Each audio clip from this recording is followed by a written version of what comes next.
Salut, aujourd'hui vidéo tournée un petit peu à l'arrache parce que c'est urgent. J'ai un truc à te dire qui est important et ça va te concerner directement. Alors cette nouvelle, elle me fait pas plaisir parce que pour tous les salariés qui sont malheureux aujourd'hui, c'est un drame qui est en train de se produire et ça va dans la lignée de ce que je te disais. Donc récemment, je t'expliquais que depuis, je crois que ça fait même pas un mois, c'est terminé, on ne peut plus toucher le chômage quand on fait un abandon de poste. Et malheureusement, l'abandon de poste, c'était un petit peu la voie de secours quand le patron refusait la rupture conventionnelle. Aujourd'hui, il y a une autre loi qui va pas dans le sens des salariés qui veulent s'extirper du salariat. C'est que à partir du 1er février, le gouvernement a parlé de réduire de 25% la durée de l'ARE, donc le chômage, l'aide au retour à l'emploi, pour les gens qui sont au chômage. Donc aujourd'hui, si tu quittes ton travail après 2 ans de travail, tu auras 2 ans de chômage. Bientôt, tu en auras plus que 1 an et demi. Et c'est grave parce qu'en réalité, ça montre que l'État, il veut absolument faire en sorte que les gens restent salariés, qu'ils travaillent sans jamais se remettre en question.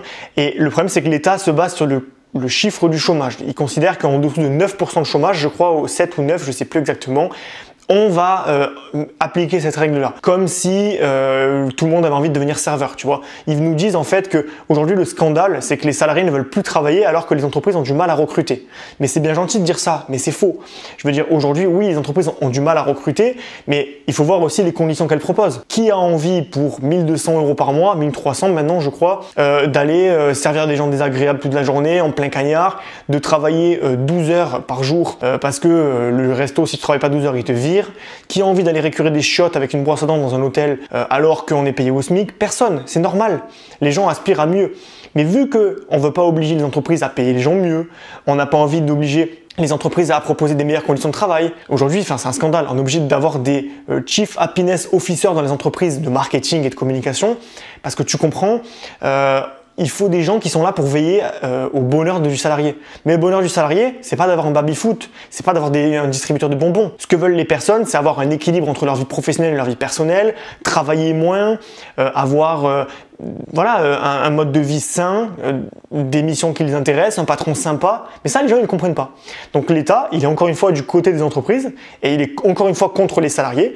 Ce qu'il est en train de faire là, c'est de te priver de ta liberté en faisant en sorte que tu aies moins de chômage, donc ça te fera moins de temps pour retrouver un travail si tu veux retrouver un travail, ou moins de temps pour travailler sur une entreprise qui aurait pu te libérer du salariat, un petit projet rentable, tu n'auras pas le temps de le faire hors du salariat. Évidemment, un petit projet rentable, on peut toujours le faire soit le soir après le boulot, soit le week-end, mais évidemment, c'est plus compliqué que quand tu auras toute ta journée pour le faire pendant 2 ans.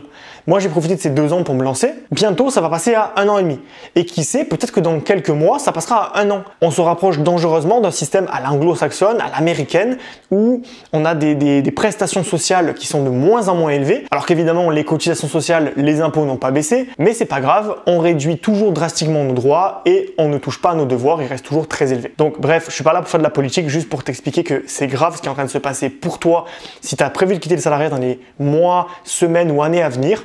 En tout cas, prends-le en compte dans ta décision de faire quelque chose rapidement, c'est-à-dire de créer ton petit projet rentable. Sache que si tu as prévu de quitter le salariat dans les mois à venir, il faudrait mieux que tu le fasses très rapidement, c'est-à-dire avant février, parce que si tu le fais pas, malheureusement, tu risques de te retrouver dans les 1 an et demi au lieu de 2 ans, et donc d'avoir cotisé pour rien au final, et ça c'est vraiment dommage. Voilà, si tu es salarié, que tu as prévu de quitter le salariat et que tu cherches des solutions pour le faire, que tu en as marre, ton patron est toxique, tes missions ne te plaisent plus, tu en as marre de donner tout ton temps à une entreprise, je te propose quelque chose de concret, c'est de rejoindre mes emails privés. Donc c'est dans la description, tu cliques, tu as un lien, tu laisses ton email et je t'envoie plusieurs fois par semaine mes meilleurs conseils pour quitter le salariat. Avec cette fois-ci des conseils vraiment concrets, donc vraiment des choses à faire, des propositions concrètes. Je te dis vraiment quoi faire pour arriver à ce résultat-là. Là, sur la chaîne YouTube, on parle vraiment du mindset globalement, mais je ne parle pas vraiment des solutions que je réserve aux abonnés des emails privés. Et pour y accéder, il suffit juste de cliquer dans le lien en description et de t'inscrire gratuitement. Voilà, dès que j'ai appris la nouvelle, j'ai pas pu m'empêcher de te faire une vidéo rapide pour t'en parler. J'espère que ça t'impactera pas trop et je te dis à tout de suite dans ma liste email.